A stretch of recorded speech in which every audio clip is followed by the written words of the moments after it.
ലങ്കയിൽ ചെന്നിട്ട് ഈ ഹനുമാൻ ലങ്ക കാണുന്നതിൻ്റെ ഒരു വർണ്ണന വാൽമീകി രാമായണത്തിലുണ്ട്. നിങ്ങളൊന്ന് വായിച്ചു നോക്കണം കേട്ടോ. അത് അങ്ങനെ ഒരു നഗരത്തെ സങ്കല്പിക്കാൻ പറ്റാത്ത വിധത്തിൽ ഹനുമാൻ ആ ലങ്ക കാണുന്നു. എല്ലാ സ്ഥലത്തും സീതയെ അന്വേഷിച്ചിട്ടാണ് പോകുന്നത്.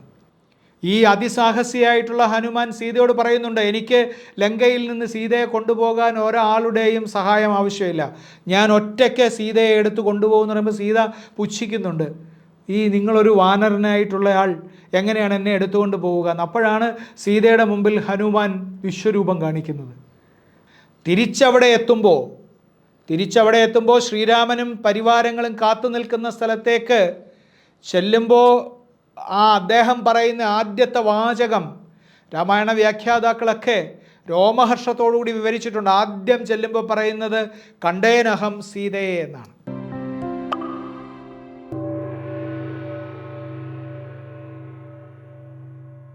ഹനുമാന്റെ ലങ്കാപ്രവേശം മുതൽ ലങ്കയിൽ നിന്നുള്ള തിരിച്ചുവരവ് വരെയുള്ള ഭാഗമുണ്ടല്ലോ, ആ ഭാഗം അതിനകത്ത് ഭക്തിയുണ്ട്, വൈകാരികതയുണ്ട്, അതിസാഹസങ്ങളുണ്ട്, ഇതെല്ലാം കൂടി ചേർത്തതാണ്. നമ്മൾ ഈ ചലച്ചിത്രങ്ങളൊക്കെ കാണുമ്പോൾ നമ്മൾ വിചാരിക്കണം, ഇതിനുമൊക്കെ അപ്പുറത്ത് എത്രയോ നൂറ്റാണ്ടുകൾക്ക് മുമ്പേ ഈ അതിസാഹസികതയെയും വൈകാരികതയെയും ഭക്തിയെയും എല്ലാം സമഞ്ജസമായി അതിനർഹിക്കുന്ന അനുപാതത്തിൽ കലർത്തി ഈ മഹാസൃഷ്ടി നടത്തി വച്ചിരിക്കുന്നു ഇതിൻ്റെ രചയിതാക്കൾ എന്ന്. ഹനുമാൻ ലങ്കയിലേക്ക് പ്രവേശിക്കുന്നത് ലങ്കാലക്ഷ്മി എന്ന ലങ്കയുടെ വലിയ കാവൽക്കാരിയായിട്ടുള്ള വേറൊരു ശാപം മൂലം വന്നിട്ടുള്ള ഒരു വനിതയാണ് കാവൽക്കാരി ലങ്കയുടെ. ലങ്ക അന്നത്തെ ലോകത്തെ തന്നെ ഏറ്റവും മനോഹരമായിട്ടുള്ള നഗരങ്ങളിലൊന്നാണ്. അതിനെ കോട്ട കൊത്തളങ്ങൾ കൊണ്ട് ഉറപ്പിച്ചിരിക്കുകയാണ് ഹനുമാൻ.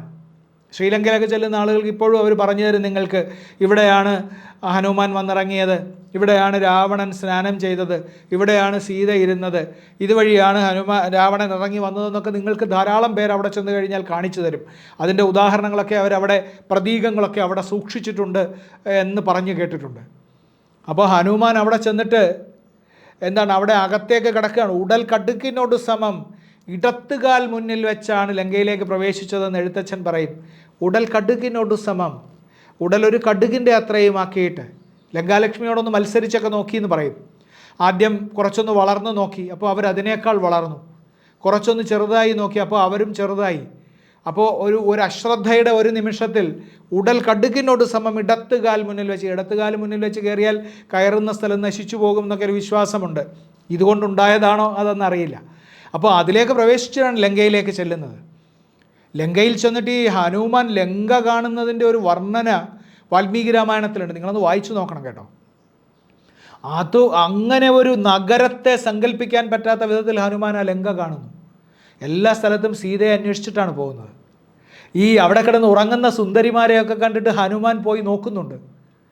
ഹനുമാൻ അങ്ങനെ നോക്കി സുന്ദരിമാരെയൊക്കെ കണ്ടിട്ട് അദ്ദേഹത്തിന് തന്നെ മനസ്സിലൊരു പശ്ചാത്താപം ഉണ്ടാകുന്നു. ജിതേന്ദ്രിയനായിട്ടുള്ള, എല്ലാ ഇന്ദ്രിയങ്ങളെയും ജയിച്ച, യോഗവിദ്യയിൽ അഗ്രഗണ്യനായ ഞാൻ ഈ സ്ത്രീകളെ ഇങ്ങനെ നോക്കുന്നല്ലോ എന്ന് തോന്നുന്നുണ്ട്. എന്നിട്ട് താനേ ഒരു സമാധാനവും കൂടെ കണ്ടെത്തുന്നുണ്ട്. അങ്ങനെയുള്ള ഞാൻ, ഇതൊക്കെ ജയിച്ചവനാണ് ഞാൻ, എൻ്റെ ലക്ഷ്യം സീതാമാതാവിനെ കാണുകയാണ്, അതുകൊണ്ട് എനിക്കിങ്ങനെ നോക്കുന്നതിൽ തെറ്റില്ല എന്ന് സ്വയം ആശ്വസിപ്പിച്ചിട്ടാണ് പോകുന്നത്.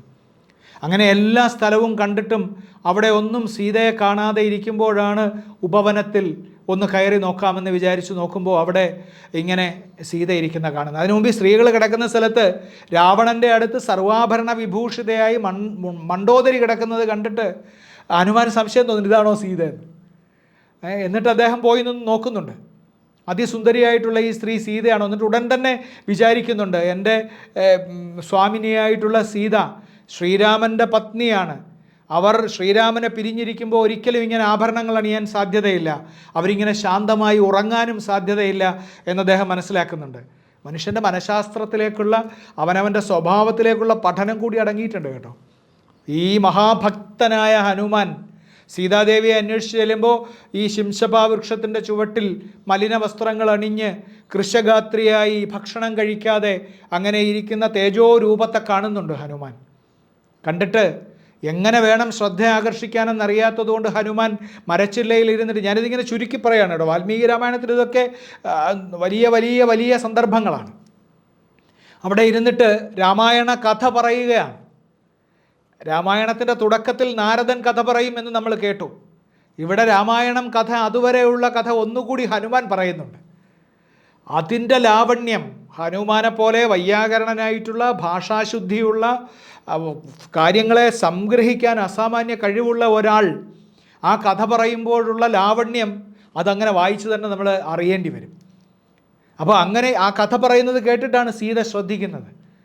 ഹനുമാൻ ശരിക്കും രാവണൻ തന്നെ വേഷം മാറി വന്നതാണോ എന്ന് വിചാരിച്ചിട്ട് സീത ഇയാളെ ധാരാളം ചീത്ത പറയുന്നുണ്ട്, വഴക്കൊക്കെ പറയുന്നുണ്ട്. എന്നിട്ട് ഹനുമാൻ താഴെ വന്നിട്ട് പിന്നീട് ഈ സീതയെ അടയാളവാക്യങ്ങൾ പറയുക, മുദ്രാമോതിരം കാണിക്കുകയൊക്കെ ചെയ്തിട്ടാണ് ആ വിശ്വാസം നേടിയെടുക്കുന്നത്. പിന്നെ അങ്ങോട്ട് വികാരനിർഭരമായിട്ടുള്ള രംഗമാണ്. ഈ അതിസാഹസിയായിട്ടുള്ള ഹനുമാൻ സീതയോട് പറയുന്നുണ്ട്, എനിക്ക് ലങ്കയിൽ നിന്ന് സീതയെ കൊണ്ടുപോകാൻ ഒരാളുടെയും സഹായം ആവശ്യമില്ല, ഞാൻ ഒറ്റയ്ക്ക് സീതയെ എടുത്ത് കൊണ്ടുപോകുമെന്ന് പറയുമ്പോൾ സീത പുച്ഛിക്കുന്നുണ്ട്. ഈ നിങ്ങളൊരു വാനരനായിട്ടുള്ള ആൾ എങ്ങനെയാണ് എന്നെ എടുത്തുകൊണ്ട് പോവുക എന്ന്. അപ്പോഴാണ് സീതയുടെ മുമ്പിൽ ഹനുമാൻ വിശ്വരൂപം കാണിക്കുന്നത്, അസാമാന്യമായ രൂപം കാണിക്കുന്നു. കല്യാണ സൗഗന്ധികത്തിൽ കുഞ്ചൻ നമ്പ്യാർ ഹനുമാൻ്റെ വിശ്വരൂപം വർണ്ണിച്ചിട്ടുണ്ടല്ലോ. വർദ്ധിതതര ധവള ഹിമാചല സന്നിഭ തുംഗ ശരീരൻ എന്നൊക്കെ പറഞ്ഞിട്ട് വർണ്ണിച്ചിട്ടുണ്ടല്ലോ. അതുപോലെ ആ വിശ്വരൂപം സീതയെ കാണിച്ചു കൊടുക്കുന്നു, ഞാൻ ഇങ്ങനെ എനിക്ക് വിശ്വരൂപമുള്ളയാളാണ്, കൊണ്ടുപോകാൻ കഴിയും എന്ന്. സീത പറയുന്നത്, എൻ്റെ ഭർത്താവ് എന്നെ വീണ്ടെടുക്കാൻ കരുത്തുള്ള ആളാണ്, അദ്ദേഹം നേരിട്ട് വന്ന് എന്നെ വീണ്ടെടുത്ത് കൊണ്ടുപോവുക തന്നെ ചെയ്യും എന്ന് പറഞ്ഞിട്ടാണ്. അപ്പോൾ അവിടുന്ന് ഇറങ്ങിയിട്ട് ഹനുമാൻ വിചാരിക്കുന്നു അങ്ങനെ വെറുതെ പോയിട്ട് കാര്യമില്ല, ഞാനിവിടെ വന്നു എന്ന കാര്യം ഇവരെ എല്ലാം ഒന്ന് അറിയിക്കണമെന്ന് വിചാരിച്ചിട്ടാണ് ആ ഉദ്യാന നാശത്തിനൊക്കെ ഇറങ്ങി പുറപ്പെടുന്നത്. ഉദ്യാനം നശിപ്പിക്കുന്നു. അപ്പോഴത്തേക്ക് വരുന്ന പട്ടാളക്കാരെ കൊല്ലുന്നു, രാവണൻ്റെ മന്ത്രിമാരെ കൊല്ലുന്നു, രാവണൻ്റെ മകൻ അക്ഷകുമാരനെ വധിക്കുന്നു. എന്നിട്ടാണ് ഇന്ദ്രജിത്ത് വന്നിട്ട്, ഇതൊന്നും വാൽമീകി രാമായണത്തിൽ ഇങ്ങനെ പറഞ്ഞങ്ങ് തീർക്കാവുന്നല്ല കേട്ടോ, നമ്മളെ സംബന്ധിച്ച് നമുക്ക് കഥ പറഞ്ഞ് തീർക്കേണ്ടതുണ്ടല്ലോ. അപ്പോൾ അതുകൊണ്ടാണ് അക്ഷരകുമാരനെ കൊന്നു കഴിയുമ്പോൾ ഇന്ദ്രജിത്ത് വന്ന് ഇയാളെ ഒരു തരത്തിലും കീഴ്പ്പെടുത്താൻ പറ്റുന്നില്ല എന്ന് കണ്ടിട്ട് ഹനുമാനെ നേരെ ബ്രഹ്മാസ്ത്രം പ്രയോഗിക്കുകയാണ്. ബ്രഹ്മാവിനെ ബഹുമാനിച്ചിട്ടാണ്. ബ്രഹ്മാവിനെ ബഹുമാനിച്ചിട്ട് ഹനുമാൻ വധ്യനല്ല, കൊല്ലാൻ സാധ്യമല്ല. കൊല്ലാൻ സാധ്യമല്ലാത്തതുകൊണ്ട് അദ്ദേഹം ബന്ധനത്തിന് വഴങ്ങിക്കൊടുക്കുകയാണ്. ബന്ധനത്തിന് വഴങ്ങിക്കൊടുത്തിട്ട് വീണ് കിടക്കുകയാണ്. അവിടെ വീണ് കിടക്കുമ്പോൾ ഇന്ദ്രജിത്ത് ജയിച്ച കാര്യം പറയാൻ അകത്തേക്ക് പോയി. അപ്പോൾ ബാക്കി പട്ടാളക്കാരെല്ലാവരും കൂടെ വന്നിട്ട്, രാക്ഷസന്മാരെല്ലാവരും കൂടെ വന്നിട്ട് ഈ ബന്ധനം അവർക്ക് മനസ്സിലായില്ല. അതുകൊണ്ട് അവരെന്ത് ചെയ്തു, അവർ കയറുകൊണ്ട് ബന്ധിക്കാൻ ശ്രമിച്ചു. വാൽമീകി രാമായണം പറയുന്നുണ്ട്, അങ്ങനെ കയറ് മറ്റേതെങ്കിലും ഒരു അന്യവസ്തു കൊണ്ട് ബന്ധിക്കാൻ ശ്രമിച്ചാൽ ബ്രഹ്മാസ്ത്രത്തിൻ്റെ ബന്ധനം അഴിഞ്ഞു പോകും. ഹനുമാനെ ഇവർ കയറുകൊണ്ട് ബന്ധിക്കാൻ ശ്രമിച്ചപ്പോൾ ബ്രഹ്മാസ്ത്രത്തിൻ്റെ ബന്ധനം പോയി. പക്ഷേ ഹനുമാൻ അങ്ങനെ തന്നെ കിടന്നു. ആ ബ്രഹ്മാസ്ത്രത്തിൻ്റെ ബന്ധനത്തോടുകൂടി കിടക്കുകയും രാവണൻ്റെ സദസ്സിലെത്തുകയും രാവണനോട് സംസാരിക്കാൻ ശ്രമിക്കുകയും ചെയ്യുമ്പോൾ അദ്ദേഹം പറയുന്നു, ഞാൻ ശ്രീരാമദേവൻ്റെ ദൂതനാണ് ഞാൻ, ശ്രീരാമദേവൻ താങ്കളോട് സുഖമാണോ എന്ന് അന്വേഷിക്കാൻ പറഞ്ഞു എന്നാണ് പറയുന്നത്.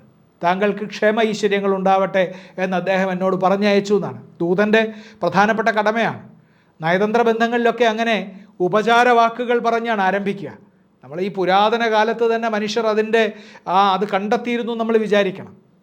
ഉപചാരവാക്ക് പറഞ്ഞാണ് ആരംഭിക്കുന്നത്. അതിനുശേഷമാണ് രാവണനുമായിട്ടുള്ള സംവാദം പറഞ്ഞിട്ട്, ഈ മനുഷ്യ സ്ത്രീയായിട്ടുള്ള സീതയെ നിങ്ങൾ എന്തിനാണ് ഇവിടെ വെച്ചിരിക്കുന്നത്, നിങ്ങൾ തിരിച്ചു കൊടുത്ത് നിങ്ങൾ സന്ധി ഉണ്ടാക്കും എന്ന് പറയുമ്പോൾ കേൾക്കാത്തതുകൊണ്ടാണല്ലോ ഹനുമാനെ ശിക്ഷിക്കണമെന്ന് തീരുമാനിക്കുകയും വാലിനകത്ത് തീ കൊളുത്താൻ തീരുമാനിക്കുകയും ചെയ്യുന്നത്. വാലിനകത്ത് തീ കൊളുത്തിയിട്ട് അദ്ദേഹം ലങ്കാനഗരം മുഴുവൻ ദഹിപ്പിച്ചിട്ടാണ് ആ വാല് സമുദ്രത്തിൽ തല്ലിക്കെടുത്തിയിട്ട് തിരിച്ച് ചാടിപ്പോകുന്നത്. തിരിച്ചവിടെ എത്തുമ്പോൾ ശ്രീരാമനും പരിവാരങ്ങളും കാത്തു നിൽക്കുന്ന സ്ഥലത്തേക്ക് ചെല്ലുമ്പോൾ അദ്ദേഹം പറയുന്ന ആദ്യത്തെ വാചകം രാമായണ വ്യാഖ്യാതാക്കളൊക്കെ രോമഹർഷത്തോടുകൂടി വിവരിച്ചിട്ടുണ്ട്. ആദ്യം ചെല്ലുമ്പോൾ പറയുന്നത് കണ്ടേനഹം സീതയെ എന്നാണ്. വാൽമീകി രാമായണത്തിലും അങ്ങനെ തന്നെയാണ്. ദൃഷ്ട്വ എന്നാണ് പറയുന്നത്, ഞാൻ കണ്ടു എന്നാണ് പറയുന്നത്. അതൊരു ദൂതൻ്റെ ഏറ്റവും പ്രധാനപ്പെട്ട ഗുണമാണ്. നമ്മളോട് ആരെങ്കിലും ഒരു കാര്യം നമ്മൾ പോയിട്ട് വന്നിട്ട് ചോദിച്ചാൽ നമ്മളെന്താണ്, ഇവിടുന്ന് പുറപ്പെട്ടിടം മുതൽ, നമ്മൾ ബസ്സിൽ കയറിയിടം മുതൽ, ടിക്കറ്റ് എടുത്തത് മുതലുള്ള സകല കഥകളും പറഞ്ഞിട്ട് നമ്മൾ അവസാനം കാര്യം പറയും. ശ്രീരാമൻ കാത്തു നിൽക്കുന്നത് സീതയെ കണ്ടോ എന്നറിയാനാണ്, താൻ പോയത് ആ ലക്ഷ്യം നിറവേറ്റാനാണ്. അതുകൊണ്ട് അസാമാന്യമായ ചിത്തശുദ്ധിയുള്ള, അസാമാന്യമായ പവിത്രതയുള്ള ഈ വൈയാകരണനായ സന്ദർഭത്തിന് അനുസരിച്ച് സംസാരിക്കാൻ അറിയാവുന്ന ഹനുമാൻ വന്ന ഉടനെ പറയുന്നത് കണ്ടേൻ എന്നാണ്. ആദ്യത്തെ ചോദ്യം അതല്ലേ, ഉള്ളിലുള്ള ചോദ്യം അതാണ്. ശ്രീരാമൻ്റെയും അവിടെ നിന്നവരുടെയും ഉള്ളിലുള്ള ചോദ്യം സീതയെ കണ്ടോ എന്നാണ്. ഹനുമാൻ പറയുന്നു കണ്ടേനഹം സീതയെ, ഞാൻ സീതയെ കണ്ടു എന്നാണ്. അങ്ങനെ കണ്ടിട്ടാണ് രാമരാവണ യുദ്ധം ആരംഭിക്കുന്നത്. രാമരാവണ യുദ്ധത്തിൽ ഹനുമാൻ്റെ കർമ്മങ്ങളൊക്കെ നമ്മൾക്കറിയാം. അതൊക്കെ വളരെ വിപുലമായി വാൽമീകി രാമായണത്തിൽ നമുക്ക് വായിക്കാം, എഴുത്തച്ഛൻ്റെ രാമായണത്തിലും വായിക്കാം, സുന്ദരകാണ്ഡത്തിലുണ്ടല്ലോ.